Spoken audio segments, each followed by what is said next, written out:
Okay, so I'm still kind of hot about the Greg McElroy thing, and we're gonna get into that, as well as some thoughts about preseason camp. And Cleveland is gonna open up its preseason tomorrow night. But what's up, kinfolk? It's RJ Young. I am not on a step mill. If this is your first time subscribing or being on the live chat, because if you're a subscriber, you're the only person, that's the only way you know this is going on, is because you ring the bell and it pushes the notification for you, which is one of the reasons I call it subscriber chat. Thanks for being here. Say hi in the comments, because I'm doing what I normally do, which is go through and figure out who's in the chat. So if you're in the chat, say what's up, and I will shout you out. So let's see. See what I got in here. I got quite a bit in here, actually. Let me see. I know Robert Lane was in here. Robert Lane is one of the first in here all the time, man. And I know Kirk Perez was in here. Let me see. Who else we got? Let's see. We got... let's see. We got... Oh, man. A lot of y'all are in here. That's what's up. Okay, so... man. Okay. Well... let's do that then. You know. So the Greg McElroy thing. I'm just going to go ahead and I'm going to get into that. So Greg McElroy opens up his mouth. Greg McElroy decides to tell everybody what he thinks about what the Sooners are doing or how the Sooners are going to do it this year, because this narrative about how Oklahoma is or will be at the beginning of every season always seems to be that Oklahoma's overrated. We're never rated right where we're supposed to be. Anybody ever? I noticed that. You know, and I'm one of those people that says, yeah, I would rather that Oklahoma not be ranked in the top 5 according to anybody's preseason poll, because, well, it doesn't always work out the way that you want it to when you start out that high as an OU fan. However, for the last 3 years, all Oklahoma has done is won the Big 12 title. It has made it to the college football playoff in 2 of the last 3. And since Lincoln Riley has gotten to OU, man, OU's been good. OU's been right where it should be. You finished in the college football playoff. Now, I understand most of his argument has to do with losing Baker Mayfield, who's a Heisman winner and most efficient quarterback in college football history. But, man, check it out, dude. Kyler Murray's a Texas high school football legend. And Austin Kendall doesn't want to be anybody's backup. He didn't come here to be anybody's backup. Fine. Give the overrated label to Oklahoma. Let Caleb Kelly put it to bed. And we'll continue to go on with this. But the SEC stuff, why is the SEC guys are always coming on the YouTube channel or always going on national TV to talk about what Oklahoma's doing? Get out of here, okay? Georgia beat Alabama, right? Until then, get out of the chat. Now, and second, oh my God, Greg McElroy, Alabama. I can't wait, man. I need Alabama to go away. I need OU to supplant Alabama. That's what I need to do, because then the overrated thing goes away. Nobody's talking about how Alabama's overrated, ever. What do we get? Miles says, can I kick it? Yes, you can. If the stream is choppy for you, it's because I'm trying a new output. So if it works for you, let me know. If it doesn't work for you, let me know. Let me see. Wave Boy is in here. Oh, I forgot to do this. Robert Lane, what's up? Bobby Fry, what's good? Steel Boy's in the house. Jason Bradley's in the house. Doomlerius is in here. Bo Barton, I see you, fam. Let's see. Man, y'all are in here getting it on. That's what's up. PacFan12, I see you, fam. Sooner Ace in the house. Johnny Brown, what's up, JB? Michael Davis Jr. in the house. AJ, what's good? Jake Small in the house. James McMillan. Kelvin Hicks made it through. Dr. Winston Boogie, what's good, fam? Allie Williams in the house. Sean Stapleton in the house. Jake from the Sooner State, I see you, fam. Kev Hills in the house. Let me see who else got in here. Madison Kotlow. Hey, you're new. That's what's up. Thanks for saying hi. Let me see. Wesley Leos was good. Robert Stewart's in the house. Nate brought his Hall of Fame commenter. They cut off his mic. He got neutered on air. God. Miles Montoya with the first super chat. That's what's up. Melissa Moore's in the house. Cat J was good. Let me see. Brendan Ludlow, I see you, fam. Mike McCoy in the house. Melissa Moore in the house. Let's see. Kirk Perez, I see you. No Urban. Urban is Title IX director. So I guess we're going to talk about that again. So at the top of everybody's college football agenda for the last week has been pretty much been Urban Meyer.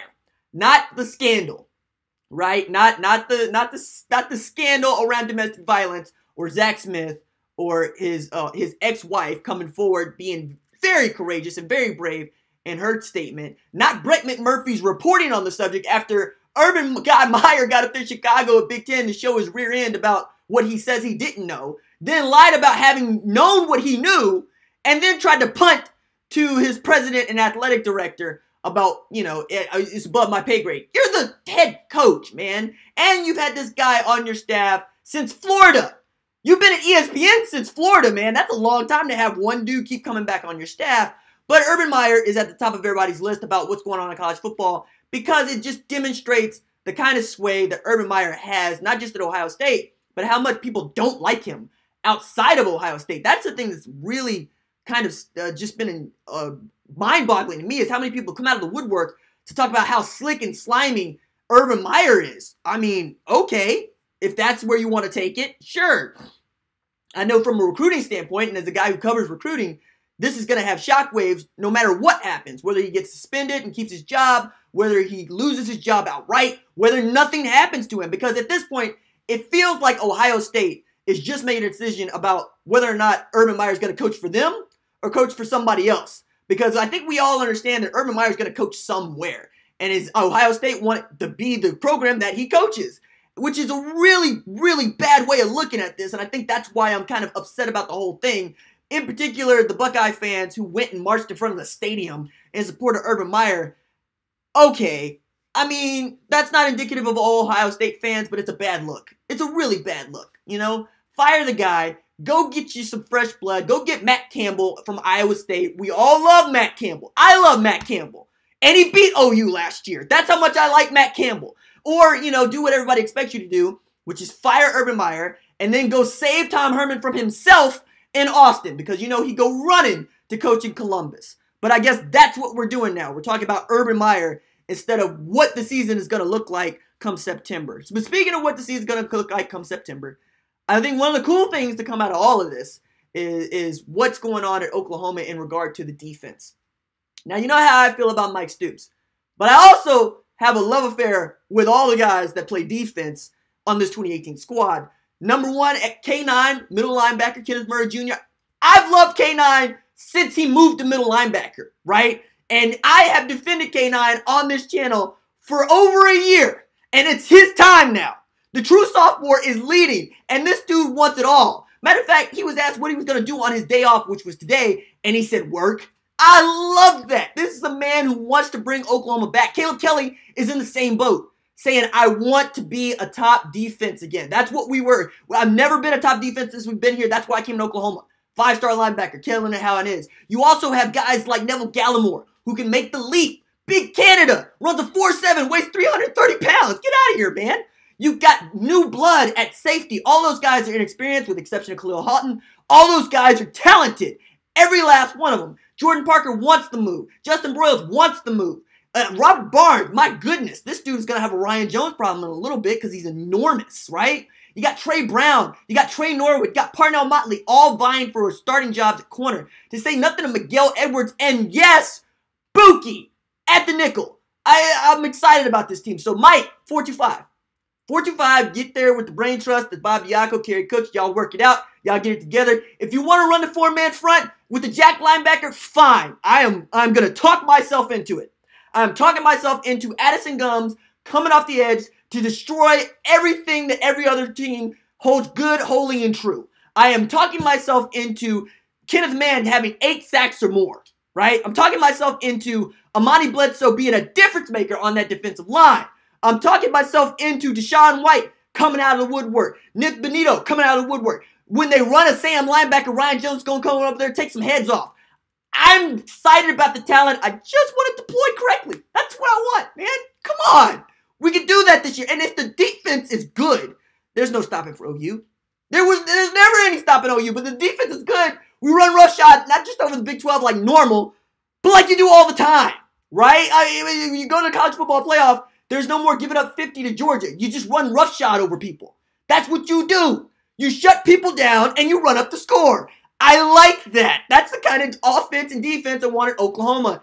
And I don't care if it's Kyler Murray or it's Austin Kendall at quarterback. I feel great about the offense. Rodney Anderson is not there. Don't lay a hand on him. Leave him alone. You run him up FAU. You run him all over Iowa State. You run him all over Army. You run him all over UCLA. You keep a train going. But you also got Trey Sermon back there. You got Marcelius Sutton, who I got ahead of Kennedy Brooks. But, you know, maybe Kennedy Brooks has something to say about that during preseason camp. You also got TJ Pledger, who is great, is a U.S. Army All-American. Might not be the 5th best guy in this running back room. That's how deep Oklahoma is at running back. You got Nick Basquine coming back from injury. 2-time Achilles torn tendon. And guess what? He's ready to go. You got guys like CeeDee Lamb on the outside, Hollywood Brown on the outside, Grant Calcaterra, probably going to be the breakout star on this offensive side of the ball. And if Kyler Murray is completing 65% of his passes, there's no stopping anybody. I mean, how do you want it? I mean, it's going to be like Alonzo in training day. How you want it, dog? Because Kyler's surgical with this football. You want read option or you want him to hit people across the middle? I'm so excited. And that's the other thing. It's preseason. I understand. I'm more optimistic during preseason than a lot of people want to believe because a lot of people are like, you know, somebody somewhere is going to screw up in September, October, November, December, whatever. Fine. We will find reasons. I'm that person. I will find reasons to be pessimistic about what the team does in September, October, November, even with the defense just over here.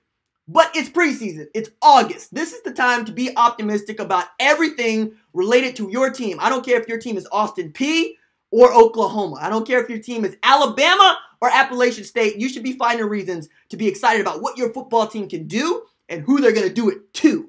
And that's one of the ways that that's why I love watching preseason. Preseason is really one of my favorite times of year every year is because everything is optimistic all the time. Everything is a new day. Everybody is undefeated, right? Everybody is capable of being the best they could possibly be.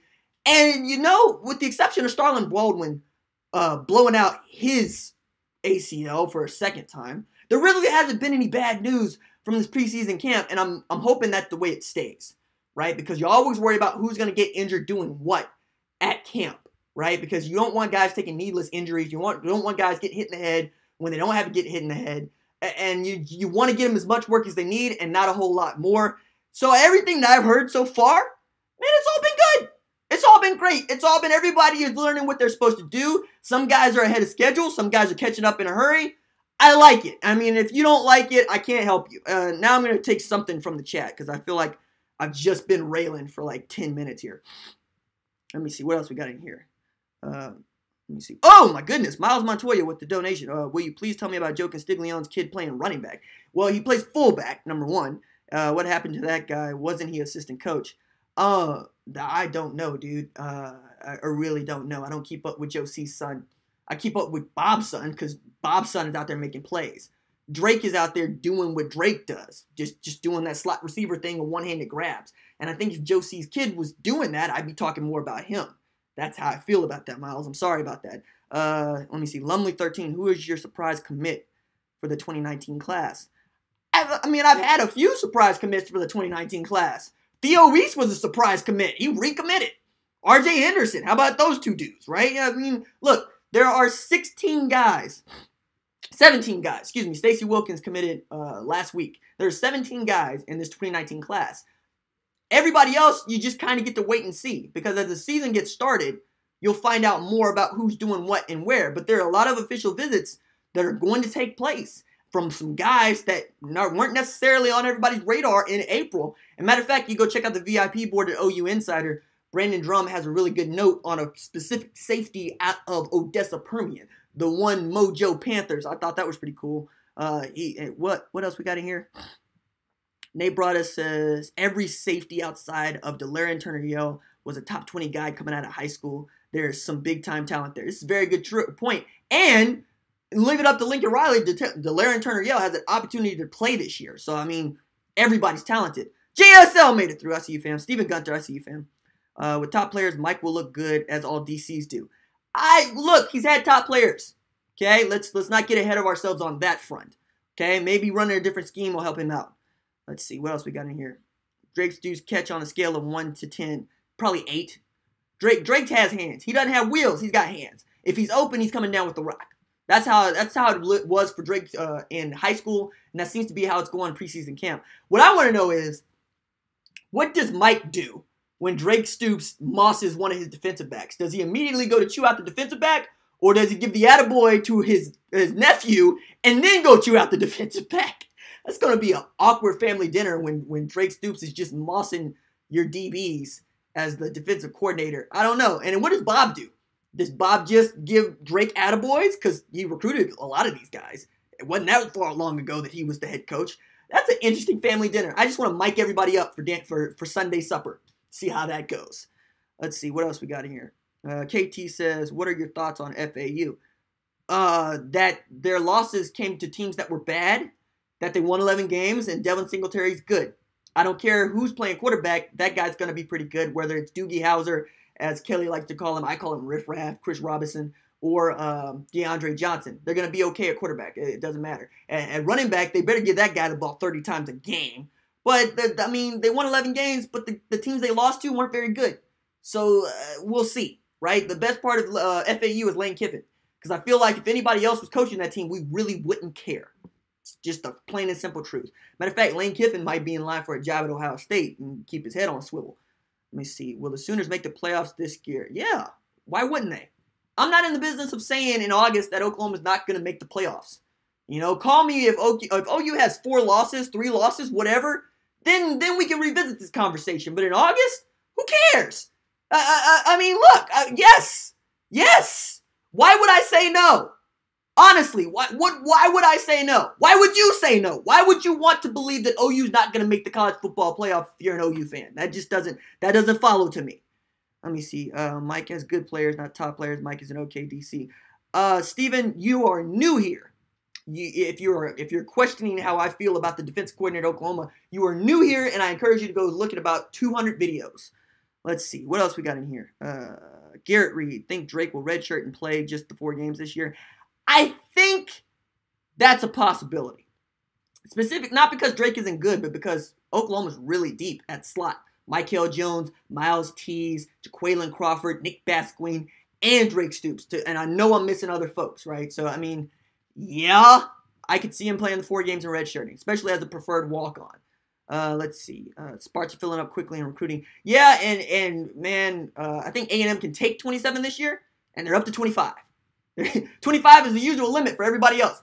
But at A&M, they've decided to load the boat in the first week of August. Good luck to you holding on to all those recruits. And by the way, I don't know that there's a 5-star in that class. I think there might be one. I think there might be one 5-star in that class altogether. It's just not a good look, and I don't think they're going to finish in the top 5 in the recruiting rankings. They might have a hard time holding out to the top 10 because Texas hadn't filled the boat. Ohio State hadn't filled the boat. LSU hadn't filled the boat. Oregon is coming on strong. Oklahoma's going to finish near the top 5, if not top 3, and a chance at top 2. Georgia's sewing up number 1. There's 5 stars in that class right now. And like 3 of those dudes would have to leave for them not to walk away with the recruiting title. Kirby Smart's been doing a great job. And one of the guys that helped him do that, Shane Beamer, is now at Oklahoma, which I think is, you can see, the recruiting from Kerry Cooks, the recruiting from even Mike Stoops, my goodness, from Lincoln Riley, from Cale Gundy, who's atop the recruiter rankings. OU's doing pretty good, and they're getting better at recruiting. From the Champ U barbecue to the spring game official visits, it's been phenomenal at OU. Annie Hansen, hats off to you. Let's see, Robert Lane, coaching should cover some of those faults. Means Mike ain't recruiting the right players. That's why defense has been lacking. We go on and on about this. Troy Armstrong, will the defense quit looking at the sideline for an alignment or start playing without thinking? It ain't about whether or not they want to start playing without thinking. They have a call to look over at the sideline. You don't get to make that decision. You don't get to freelance in the defense.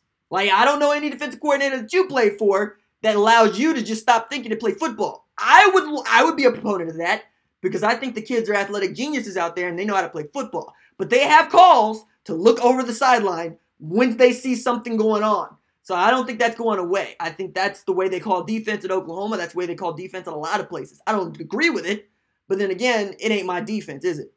Let's see. Do we land a 5-star to finish out this class? It's possible. Vance, I was talking about Starlin Baldwin earlier. You can go ahead and rewind and go check that out. Let me see. Carter Bocox, Bob Diaco is going to do big things. So this is interesting because I'm a fan of the Bob Diaco defensive specialist. You notice they changed the name from analyst to specialist, like it matters. whatever. We got 2 offensive specialists at Oklahoma in Austin Woods and Ty Darlington, and 1 defensive specialist in Bob Diaco. But all the folks who have had Diaco before, in particularly Nebraska fans, have been saying he's trash, he's garbage, you don't want that guy. Have you ever heard him talk in front of a microphone? And I'm going, number one, he ain't even got a whistle, let alone a microphone. He's just going to go and look at the defense and try to find things to fix and make it better. That's number one. Number two is, I like the idea of a 3-4-50 front guy coming to Oklahoma to help Mike Stoops out, because it's very clear that no matter what kind of scheme he runs this year, 3-4 is going to be a part of it. And if you're going to have a guy on your staff that wants to run a lot of it, maybe have another guy who knows how to run it best. Because people forget Bob Diaco is the defense coordinator of the Notre Dame team that thumped Oklahoma in Norman, went on to play in a national title game, right? I think the score was 30-13 with Manti Te'o in the center. That's Bob Diaco's defense. I like the idea of having that guy on staff. Don't know about being a defense coordinator, but I like him on staff, and I don't find fault with him in his position to date. Let's see. Is Marcus Stripling a 5-star? I think Marcus Stripling's 4-star. But we got a shot at Marcus Stripling for those that don't know. He's not going to announce until after the season where he's going. He's going to slow play his commitment. But you got to think that Oklahoma and A&M are the front runners for Marcus Stripling. But if they keep filling up the boat at ampersand U, Marcus Stripling is not going to ampersand U. That's just the way that it is. Let me see. Greg Ray, what did you say? You said if you did run the defense, it would be better than Stoops. Jacoby Jones to OU. At this point, you got to believe you got a shot at Jacoby Jones, a very good shot. When I talked to him, he had Oklahoma near the top of his list. He neglected to give a ranking. He doesn't want to give rankings of where he thinks schools land. I think he wants to play his JUCO season and take some official visits, one to Oklahoma. But I got to believe that OU has a real shot to get Jacoby Jones to commit to the 2019 class. Let's see. Wayne Thompson, peace, brother, newbie here. Sooner in Kentucky. How does it look across the board for strength and conditioning with the new coach Wiley compared to Schmitty? Well, one of the things that I get most from Wiley is that he's much more of a player's strength conditioning coach. They feel great about talking to him. He has sessions where they just get to yell about what is making them frustrated or angry, which I think is cool. He seems to speak the same language as the players, which is something that I think Lincoln Riley's done a good job of doing himself. And that's kind of the culture of Oklahoma has taken on, is being a players program where they give players opportunities to talk. They get feedback. I'm not saying players run the program. Lincoln Riley runs the program. But it's nice to have a guy at strength conditioning who's much more open to communication, perhaps, and much more open to hearing your feedback on what is going on with you personally. Now, and then we'll work you. Like I was listening to Derek Green talk. By the way, I wrote a story about defensive tackle commit Derek Green over at OU Insider. It's a really great interview. I enjoyed talking with him. Go check that out. But Derek Green was talking about meeting Benny Wiley and how he was going up to guys going, I can't wait to get my hands on you. And I'm going, whoa. And he said, yeah, it's a little intimidating, but it's all love, and he wants to make you better. And when you see a guy like Benny Wiley as the strength coach, you kind of get inspired because, you know, it's like Kenneth Murray said, Coach Wiley looked like he can lift the world. And he kind of does, because check this out. Kenneth Murray Jr. is a large human being. Rodney Anderson is a large human being. Both of those dudes look at Benny Wiley and say, yo, man, he big. Like, he real big. Like, he too big. And he's like 42, 43. Benny Wiley is not a pup. You know, that's a grown man. And I bet dads are going like up to Benny Wiley going, slow down, dog. Just chill. You're making me look bad. Chill. You know, you my age. Chill. And Benny just like, what? I'm sorry. It's 405 on my chest. I gotta get it up. 8, 9. I'd be clowning so hard if I was Benny Wiley all the time. Just be dunking on kids all the time. Just be walking up talking about, ugh, and they'd be like, get away from me, coach. Nah, man. All I've heard is great things from Benny Wiley. Real talk. Let's see. What else we got? No, I don't have a next commit prediction, Charles Park. I don't play that game. You want to check out the crystal ball, though? It'll help you out. Let me see. Robert Lane. They even give Golden Domers more golden turds. I don't know what that means. Will Tremonda Moore make an impact this year? We'll see. Haven't actually heard a whole lot about him getting many reps. Actually, last I heard, he was in shorts. So we'll see. But I got to believe that if he can play and he looks good, Bill Bedenbaugh is not in the business of keeping him out. So if he can play, he'll play. If he can't, he won't. Let's see. What else we got in here? What's up, Frankie? I see you, fam. JSL, Baker ain't shaving until we win it.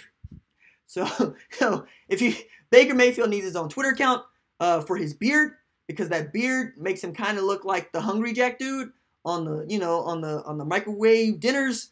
I don't know. I don't know how I feel about it. I don't know. I like clean shaven Baker, but I can get used to bearded Baker because I mean it's kind of like me without my beard. I look 14, and with his beard, he looks 54. So we'll see. I don't know. I'm still kind of either way on the beard. Let's see what else we got. Pac Fan 12. I'd take a bag of potatoes over Texas and Oklahoma State. I mean, Boise State sees your Fiesta Bowl and says, yeah, you would. Let's see. Robert, I don't think 2 SEC teams will get in again.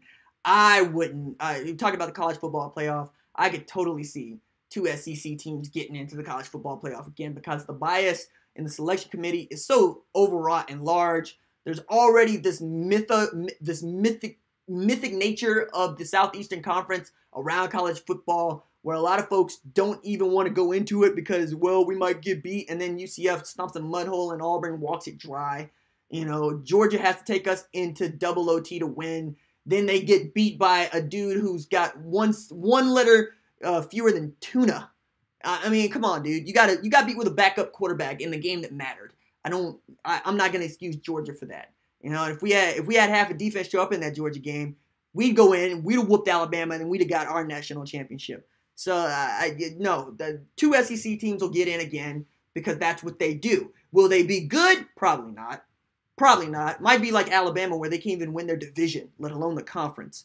Let's see. Bill Weathers. Realistically, how hard is it for a team to four-peat in a conference? And if OU does that, what does it say about the strength of the Big 12? Realistically, I mean, it's going to be as hard as it is for us to compete every year. I mean, TCU is a good football team. Has been a good football team for a while. Oklahoma State took us to the wire. Kansas State, we like Rodney Anderson had to do his Superman thing to beat Kansas State. So I hear people talking about how the Big 12 is not very good. But there's a handful of teams. Baylor was in the conversation to beat Oklahoma. Iowa State did beat Oklahoma. So I mean, look, it's closer than people want to admit, and yet it's still OU's conference because when you look at wins and losses, you look at the scoreboard, it says OU on top. Doesn't mean that there's this really large gap between OU and everybody else. Just means that OU is a cut above everybody else. I don't see that as being a good thing or a bad thing when you talk about the Big 12. And when you talk about four-peat, I mean, it's relative. In the modern era, it's got to be difficult because everybody's really good at playing college football. Not like, say, when Bud Wilkinson won 47 straight. You know, you can't say that everybody top to bottom was really, really great and really, really awesome. But in the modern age of college football, where some of the best athletes in America play college football, you got to believe that it's hard. And yet, I think Oklahoma is still going to do it. I don't see it not happening. Let's see. I'm rooting for Troy Means A.D. Miller. We all are. I want that kid to have a breakout season, but I want them all to. And they're going to have a lot to say about that. They're going to beat each other out for jobs. Competition is going to keep going into practice. There are folks that you expect to play right away who will contribute right away who will fade. See Abdul Adams. See Rodney Anderson, who came on late, became the Heisman contender for 2018 after you didn't really see him for like the first 4 games of the season. So, I mean, that's going to happen. Like somebody's going to come out the box and be great. And that person's going to fade. Jeff Badette was that person last year. Jeff Badette set the world on fire and then kind of faded. Hollywood Brown, nobody even heard from until Texas game, and then he set the world on fire. So, I mean, you got depth all around Oklahoma, and I think everybody's going to have an opportunity to contribute that can. Let's see. Johnny Brown, thoughts about OU rocking the alternate uniforms. I want to see crimson tops, crimson bottoms, and cream helmet. I don't think they're going to do that because Oklahoma is a traditional school. And nobody's really excited about the Rough Rider uniforms anyway, right? Everybody's just kind of meh about the Rough Rider uniforms. You can take them or leave them, but nobody's really going, I got to have it. Plus, that's not what Oklahoma does, as much as I think it would be cool, especially with the Jordan gear, because the Jordan cleats are spicy, especially the ones that look like the Space Jams with the red bottoms. Those are tasty, but I just don't see it happening because one of the things that Oklahoma prides itself on is being able to run out the same sort of uniforms every year and it not matter. They don't need to be Oklahoma State. They don't need to be Oregon. They like to be OU. I like flamboyant, but I'm a flamboyant kind of dude. It's just the folks that run Oklahoma ain't. Let me see. Yeah, we loaded at receivers. He'd send Mike to the Pac-12. Let's see what else we got in here. I think we got time for one more question before we can close out the chat. If you got a question, drop it in here. Because, I mean, he's going once. Oh, will TJ Pledger redshirt? Yes. I don't see how TJ Pledger doesn't redshirt. because of the depth at running back. Is if everybody's healthy, why burn him up? Unless something happens, because you get to ride Rodney Anderson. This is Marcelius Sutton's last year at OU. You also got Trey Sermon. Kennedy Brooks is redshirted. Why? Why burn him up? I think he'll play his 4 games, and then he'll redshirt. But I think everybody that's a freshman this year is going to get those 4 games in, because why not? That's free experience that the kids get, and we all know how much kids want to play when they get here right away. So I don't see how TJ Pledger wouldn't redshirt. All right, I'm going to do the roll call, and we're going to get out of here. We'll start up the longer streams with the season. Of course, we'll do the post-game live stream like we always have. Melissa Moore Washington's in here. Pack Fan 12, I see you. Doom Larius, what's good? Stephen Gunter, what's good? Steelboy 09. Robert Lane in the house. Sean Stapleton in the house. Charles Park.